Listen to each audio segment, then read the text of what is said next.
여호수아서 20장 1절에서 9절을 중심으로 신앙을 정착하자는 말씀입니다.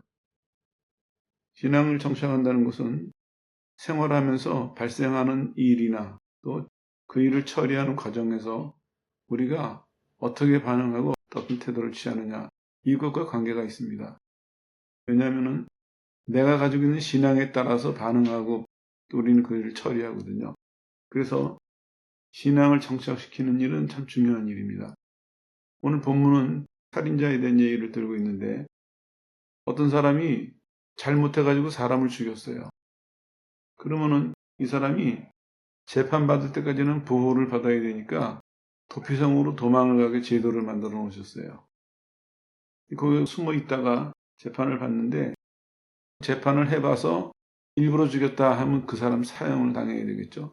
근데 실수로 죽였다 그렇게 될 경우에는 도피성에 머무르면서 그 당시에 대제사장이 죽을 때까지 거기 있으면 돼요. 근데 이제 중요한 거는 만약에 잘못해서 죽인 거라도 나오면 안 돼요. 성 밖에 나오면 누가 책임을 못 져요. 근데 그 대신에 이 사람이 도피성 안에 계속해서 머문다면 다른 사람들이 그 사람을 죽이지 못하도록, 이스라엘법에 그런 게 있거든요. 누가 누굴 죽이면은 죽임을 당한 사람들의 가족이 복수할 수 있어요. 복수해야 돼요. 고대 중근동 지방의 풍습인데 지금도 그게 아랍 쪽은 내려가고 있어요. 발단이 거기서부터 시작된 건데 하나님께서는 사람의 생명을 보호하시기 위해서 도피성을 정해놓으시고 또 하나는 이런 이유예요. 대제사장이 죽음으로써 죄가 사해진다. 이걸 알려주고 싶었던 거예요. 이 사람들이 이것을 실천하면서 우리 친척 죽인 원수인데 죽이면 안 돼요. 대제사장이 죽으면 용서해줘야 돼요. 그 사람 나와 돌아다녀도 죽이면은 이쪽에서 살인을 한 게 돼요. 계속해서 살면서 사람들이 궁금할 거 아니겠어요? 우리가 왜 이래야 되느냐? 하나님의 깊은 뜻이 있으셨어요. 뭐냐면은 하나님은 신앙을 생활에 정착시키기 원하셨어요.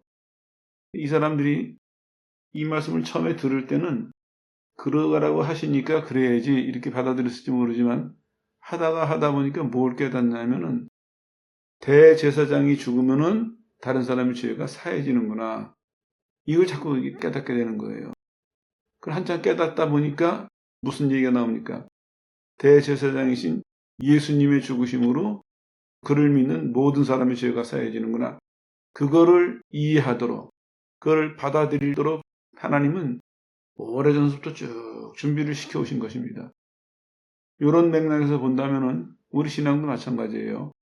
하나님이 우리에게 무엇을 말씀하실 때나 어떤 제도를 주실 때 그거를 마음을 다해서 잘 따라가다 보면은 하나님이 왜 이걸 우리한테 말씀하셨나 이해할 수 있고 또 하나님이 왜 이런 제도를 주셨나 이해할 수가 있습니다. 하나님께서는 그냥 설명만 하신 것이 아니라 이 사람들이 충분히 이해해서 그렇게 살아가도록 하시기 위해서 제도를 만들어 놓으시고 교육을 하시고 이렇게 하시는 거거든요. 그런 맥락에서 설명을 드릴게요. 하나님께서 그렇게 하시기 때문에 우리도 하나님의 백성으로서 하나님의 뜻에 맞는 신앙생활을 하려면은 바로 신앙을 정착해야 된다는 것입니다. 그러니까 여러분들도 예수를 믿는 것이 그냥 어느 순간에 한번 결심하고 어느 순간에 한번 동의하고 그렇게 생각하시지 말고 내가 예수님을 믿었으니까 예수님에 대한 믿음을 내 삶에 정착시켜야 되겠구나. 예수님에 대한 지식을 따라가고 예수님이 명령하신 제도를 따라가다 보면은 주님이 왜 이렇게 말씀하셨는지 주님이 왜 이 제도를 우리에게 시키시는지 그게 깊이 이해가 되고 그러면서 우리가 신앙대로 살아가는 사람이 될 수 있거든요. 그러려면은 먼저 마음의 신앙이 정착이 돼야 되겠죠. 그래야 살면서 표현이 될 테니까 그런 의미입니다. 그래서 하나님께서 이제 도피성을 지어라 이렇게 말씀하시는데 도피성을 통해서 배우려면은 첫 번째로 은혜에 정착해야 됩니다. 하나님의 사랑은 하나님의 은혜를 같은 얘기지만 하나님의 사랑은 하나님의 은혜를 알게 하세요. 하나님의 은혜는 우리 신앙을 온전케 해줍니다. 이게 비슷비슷하면서도 또 서로는 연관성이 있습니다. 그러니까 하나님의 사람답게 신앙이 정착되려면은 우리 마음속에 하나님의 은혜에 대한 이해가 밝아야 되고 하나님의 은혜에 대해서 풍성해져야 된다. 그런 얘기입니다. 설명을 좀 더 드리면 이해가 가실 거예요. 이 도피성 얘기인데 앞서서 말씀드린 것처럼 도피성을 지어놓으시고 뭐라고 말씀하세요? 두 가지 목적이죠. 겉으로 드러나는 것은 실수로 사람 죽인 사람을 보호하시려고 이게 드러나는 목적이고 진짜 하나님의 마음은 뭐냐면은 이스라엘과 그 땅이 더럽혀지지 않기를 원하셔서 도피성 제도를 세우신 거예요. 이 두 가지 목적이에요. 이 따라해 보면은 이제 이해가 가는 것이죠. 그러면서 이렇게 말씀하세요. 하나님께서 모든 사람을 위한 제도다. 유대인뿐만 아니라 그 땅에 거하는 이방인들까지도 포함이 된다. 자, 하나님의 사랑이 얼마나 큽니까? 만약에 여러분 이렇게 생각을 해보세요. 내가 당사자라면 내가 실수로 뭐 하다가 누굴 죽였어요. 근데 다른 사람들이 믿어주지 않고 나를 해하려고 하고 심판하려고 하고 얼마나 이 사람이 힘들고 두렵겠습니까? 그랬을 때 이 도피성 제도가 있다면은 거기에 해당되는 사람은 이 생명선이죠. 안심이 되겠죠. 거기 들어가 있는 동안은 살 수 있으니까. 재판을 받아서 밝혀지면은 살아날 수 있으니까. 우리도 마찬가지입니다. 우리도 하나님의 은혜라는 것이 예수님이 말씀하셨어요. 예수님이 우리를 구원하시는 게 똑같은 모습이에요. 도피성을 지을 때 누구든지 쉽게 갈 수 있도록 요단강을 중심으로 이쪽에도 3개, 저쪽에도 3개 줬어요. 그리고 평지다가 지으라고 하셨어요. 만약에 도망가는 중에 언덕길이라 잡혀 죽으면 안 되니까 도피성은 반드시 평지에다가 짓고 누구든지 쉽게 찾아올 수 있는 그런 데다가 짓고 그리고 또 조건이 뭐냐면 누구라도 아까 말씀드렸죠. 이방인이라 할지라도 올 수 있고 언제든지 올 수 있고 일단 도피성 앞에 와서 자기 사연을 얘기하면은 그 성의 장로들은 받아줘야 돼요. 받아주고 재판을 해야 돼요. 만약에 안 받아주고 이 사람이 길에서 죽게 만들면 자기네들이 그 대가를 치러야 되니까 얼마나 안심이 됩니까? 여기에 해당되는 사람들이 도피성 제도를 보면서 그런 걸 생각했을 거예요. 아, 하나님의 은혜가 정말 크구나. 제한이 없으시잖아요. 쉽게 갈 수 있는 곳. 여러 군데라서 가까이 있는 곳 아무 데나 가면 되고 또 누구든지 갈 수 있고 언제든지 갈 수 있고 무슨 이유에서 죽이든지 간에 올 수 있고 그리고 이 얘기가 나중에 더 발전이 돼요. 구약에서는 실수로 죽인 사람만 해당이 되는데 신약에서는 예수님 뭐라 그러세요? 네가 일부러 죽였어도 모르고 죄 짓지 않고 일부러 죄 졌어도 와라 용서해 주겠다. 이 얘기가 점점 이렇게 넓어지거든요. 거기서 우리가 뭘 느낄 수 있습니까? 아, 하나님의 사랑이 정말 크시구나. 하나님의 은혜가 정말 크시구나. 그걸 이제 배울 수 있는 것이죠.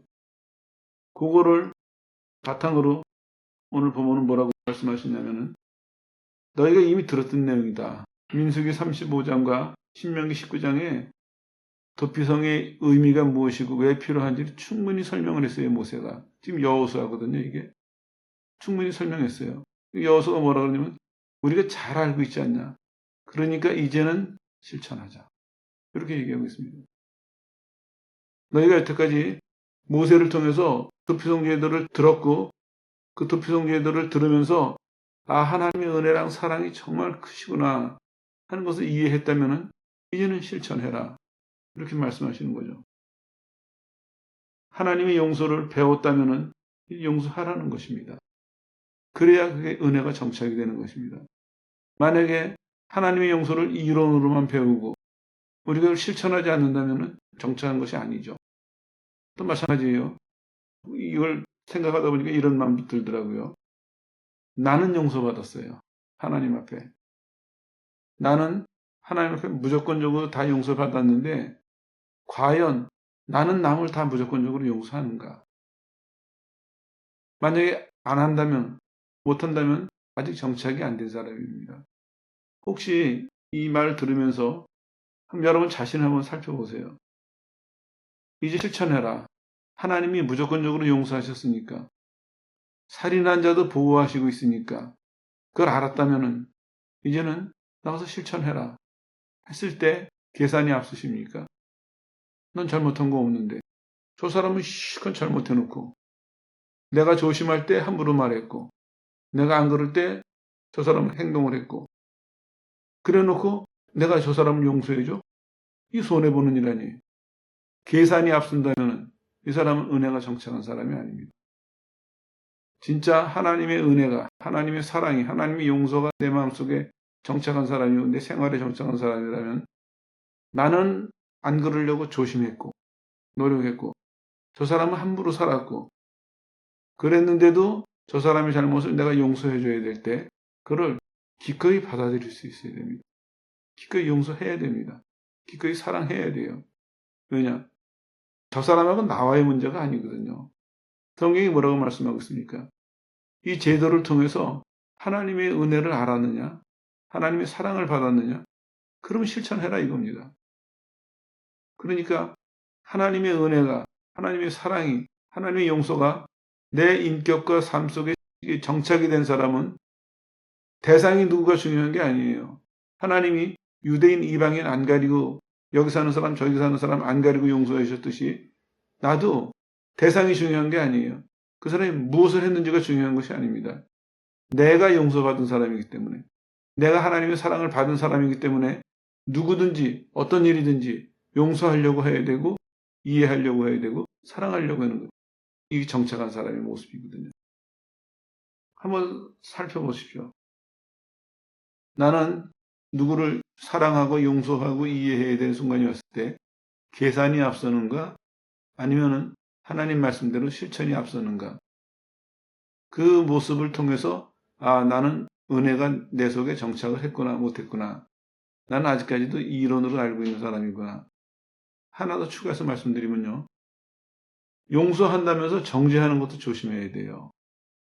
너 그렇게 했지 근데 더 따지지는 않겠어 근데 뭐라 그러진 않겠어 근데 그러면 안 되는 거예요 사람이. 이건 용서가 아니에요. 이건 정죄하는 것이지. 한 번 더 심판하는 것이지. 정말 용서한다면 말 안 합니다. 하나님이 그러셨잖아요. 잘 생각해 보세요. 우리가 하나님 앞에 나왔을 때 하나님이 어떻게 하셨어요? 장부책 펴놓으시고 너 잘못했지? 네, 잘못했습니다. 그런 것만 용서해 주셨나요? 아니에요. 아니에요.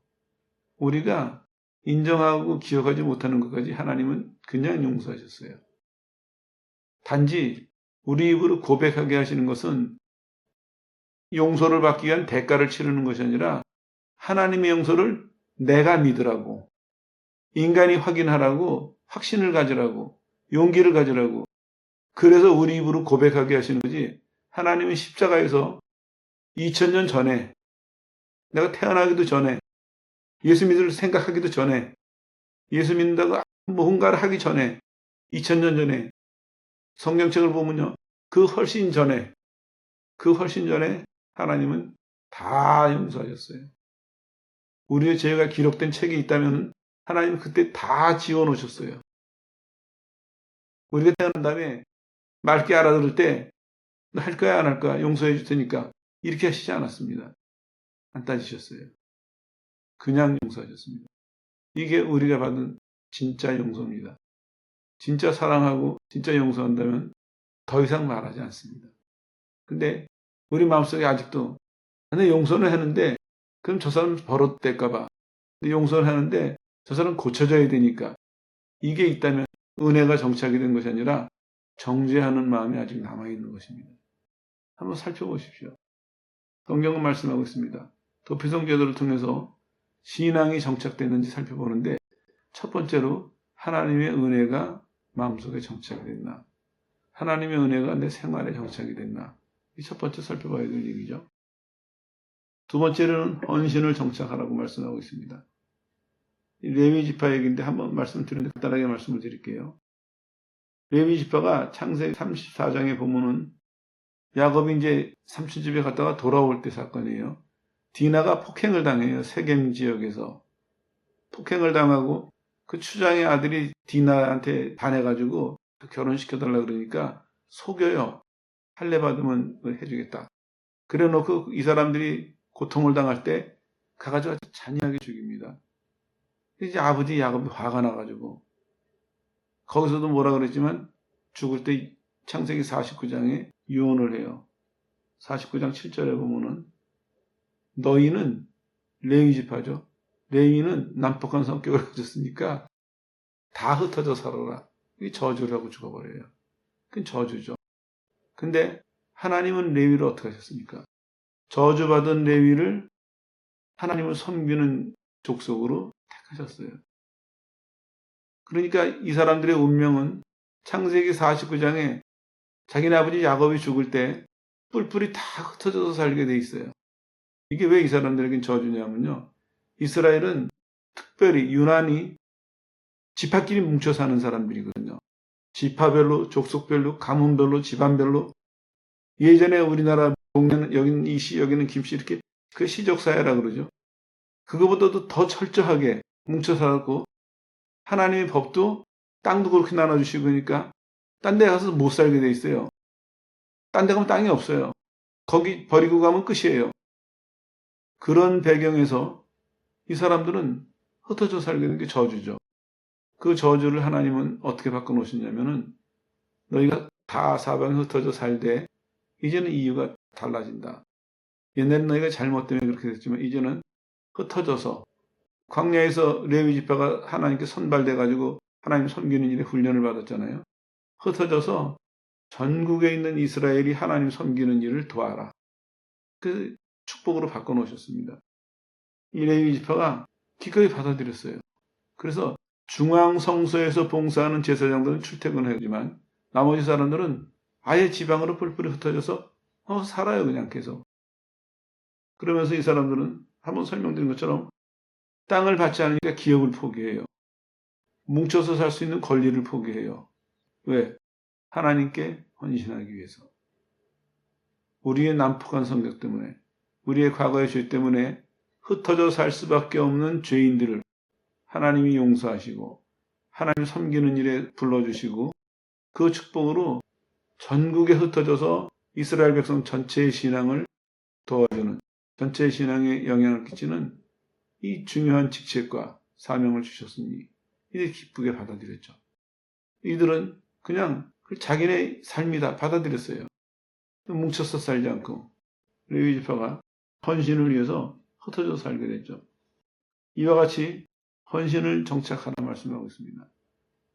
우리가 신앙을 정착했으면 하나님 앞에 하나님이 나를 부르신 목적, 하나님이 나를 부르신 그 뜻을 위해서 내 삶과 내 원하는 것과 내 필요를 기꺼이 포기할 수 있는, 마땅히 내가 주장할 수 있고 마땅히 가질 수 있지만 내 권리와 내 소망을 하나님을 위해서 내려놓을 수 있는, 하나님 섬기는 일을 위해서 내려놓을 수 있는, 이것이 이제 헌신 정착하는 것이죠.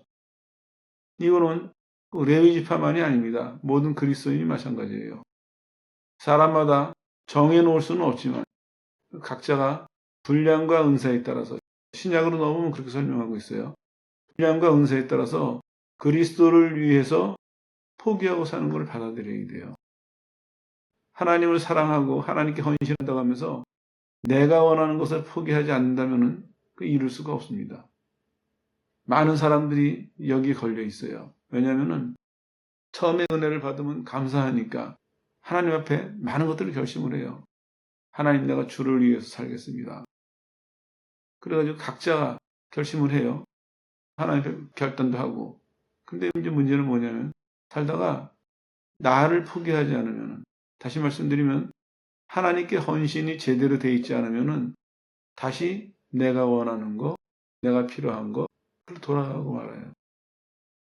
그래서 대부분의 사람들이 처음에 시작할 때는 100% 전적인 헌신을 하면 살 사람들처럼 보이는데 얼마만큼 시간이 지난 다음에 보면은 많이 변했어요.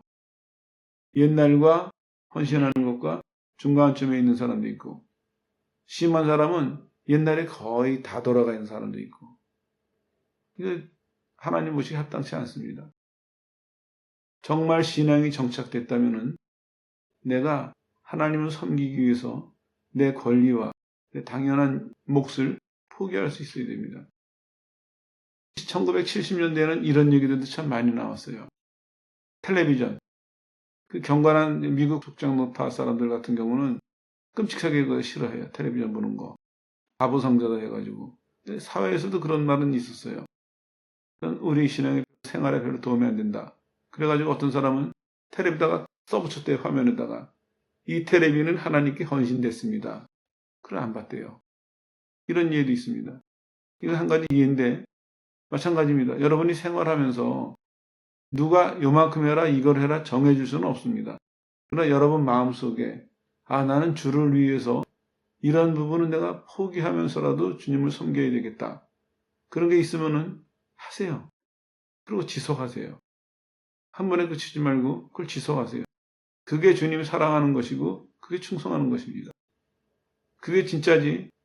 우리는 사람들 보기에 사람들이 멋있어 하는 것, 사람들이 좋아하는 것, 평균치를 추구해서 어떤 방면에 뛰어나고 어떤 방면에 이름을 내고 이게 충성이다. 이게 잘 믿는 거다. 그건 아니에요.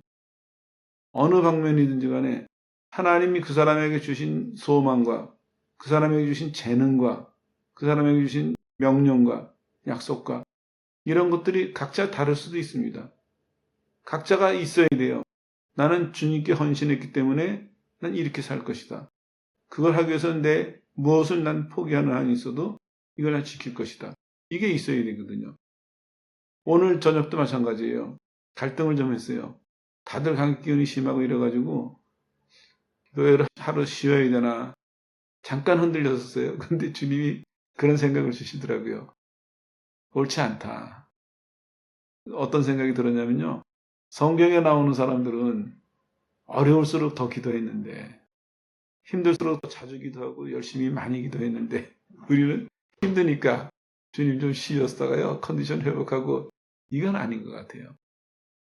우리도 헌신을 할 때 아까 말씀드렸죠. 무슨 문제에 부딪혔을 때 그때 멈추지 마세요.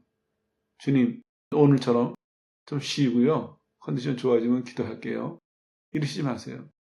그것도 타협하지 마세요. 주님 오늘 컨디션이 나쁘니까 이렇게 타협하지 마세요.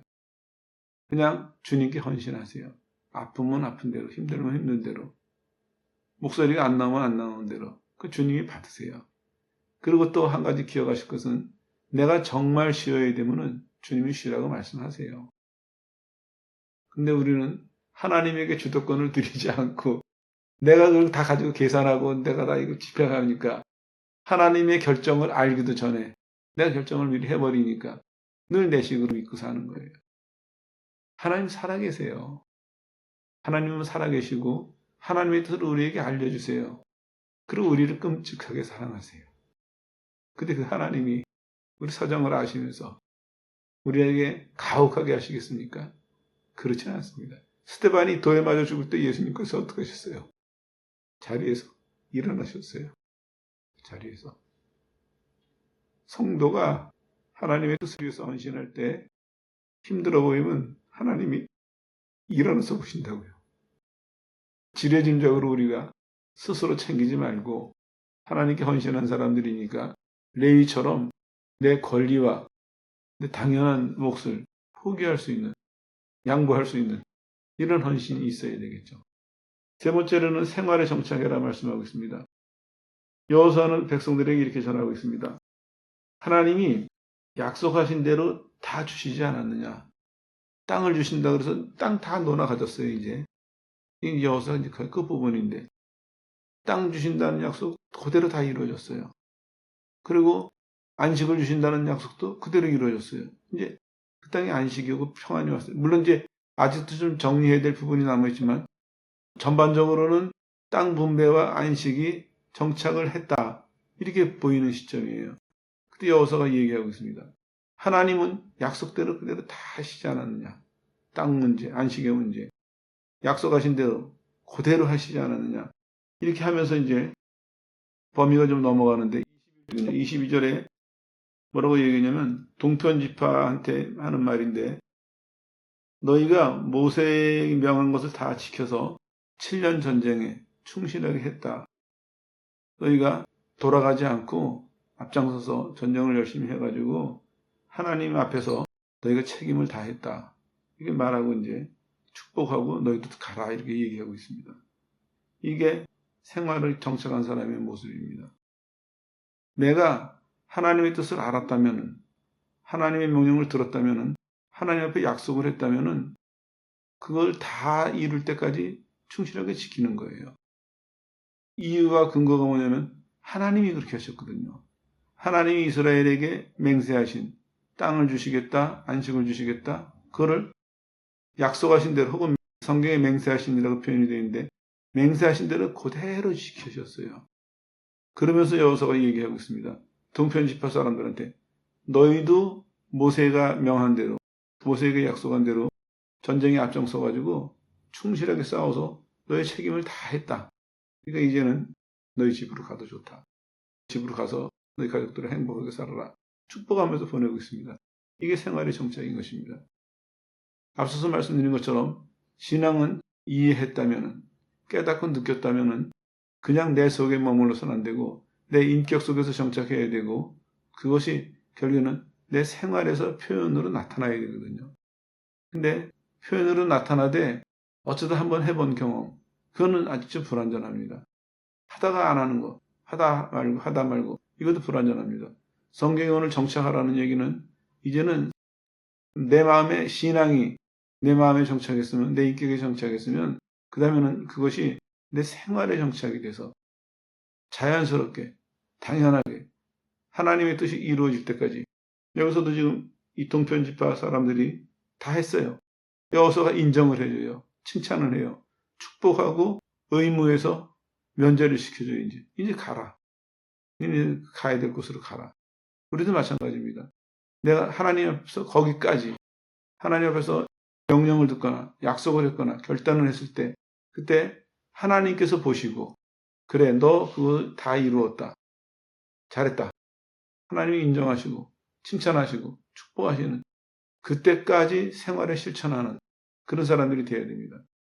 그래서 신앙생활을 하나씩 익혀나가는 것입니다. 하나를 배우고 깨달았다면 생활에 또 옮기는 거예요. 실천해 나가는 거예요, 그대로. 그렇게 해서 하나님이 순서를 정하시고 인도하시니까 하나도 바쁠 거 없고 힘들 거 없습니다. 그렇게 한 걸음 한 걸음 따라가다 보면은 예수님은 많이 닮은 사람이 돼 있어요. 근데 이거를 정착을 하지 않고 그냥 의욕이 앞서가지고 하루 사이익을 막 따라가려고 하니까 결과가 없는 것이죠. 이건 의욕 가지고 되지 않습니다. 감정 가지고 되지 않거든요. 왜냐하면 신앙이 우리의 인격과 삶에 정착이 돼야 되는 문제이기 때문에 이거는 한 걸음 한 걸음 가야 되는데 내용과 순서는 하나님이 이끌어가세요. 여러분들은 걱정할 필요 없습니다. 단 한 가지 꼭 기억하세요. 매 순간 충실하세요. 매 순간. 하나님이 살아계심을 믿고 여러분이 어떤 일을 당하든지 그 일로 인해서 무엇을 행하든지 간에 하나님이 살아계시고 말씀하시고 인도하신다는 것을 믿고 여러분들이 매 순간 충실하게 진실하게 한 걸음 한 걸음 따라가세요. 그러다 보면은 하나님의 인도하심이 점점 더 익숙해지고 그리고 하나님을 닮아가는 그 과정에서의 기쁨과 즐거움이 더 커질 것입니다. 정리하겠습니다. 신앙을 정착하는 사람들에게 말씀하고 있습니다. 특별히 22장 5절에 보면은 이렇게 말씀하고 있어요. 읽어드릴게요. 앞으로 크게 삼가 여호와의 종 모세가 너희에게 명한 명령과 율법을 행하여 너희 하나님 여호와를 사랑하고 그 모든 길을 행하며 그 계명을 지켜 그에게 친근히 하고 너희의 마음을 다하며 성품을 다하여 그를 섬길지라. 이게 결론입니다. 신앙에 정착한 사람은 이제는 내 속에 신앙이 정착이 되고 생활에 신앙이 정착이 됐으니까 삶이 늘 이 모습으로 살아가면 됩니다. 하나님이 말씀하신 것, 하나님이 인도하시는 것, 그거에 대해서 내가 성품을 다해서 근데 참 감사한 게 일만 시키지 않고 하나님하고 친근히 하고 성품을 다해서 한 걸음 한 걸음 하나님을 섬겨라. 하나님을 따라가라. 22장 5절을 결론의 말씀으로 드릴 테니까 여러분들도 이제 내가 이런 사람까지 돼야 되는구나. 내 신앙과 삶이 늘 이런 모습을 유지해야 되는구나. 이런 모습이 잘 유지될 때 하나님은 그래 신앙이 너의 마음과 삶에 정착이 됐다. 인정을 해주시겠구나. 그렇게 기준을 가지시고 여러분이 이 시간을 계기로 신앙을 유지하는데 좀 더 지혜롭고 능력 있는 사람들이 되시길 바랍니다. 왜 이렇게 말씀드리냐면은 신앙생활 하다 보니까 오늘 정착하라는 건데 유지하지 못하는 사람이 참 많아요. 받기는 받았는데 은혜, 은사, 축복 모두 받았는데 깨달음도 그렇고 경험도 그렇고 받았는데 유지를 못해요. 그래서 나중에는 그건 받은 기억이지 현재는 없는 이런 안타까운 일들 참 많이 봐요. 목사로서 참 그게 안타까워요. 내 주변에도 그런 사람들 여태까지 많이 봤어요.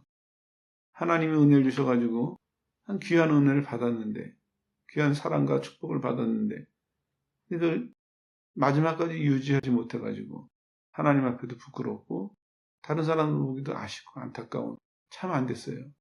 그리고 누가 뭐 대신해 줄 수 있는 것도 아니고 그런 일을 볼 때마다 참 마음 아파요. 하나님 얼마나 마음 아프시겠어요.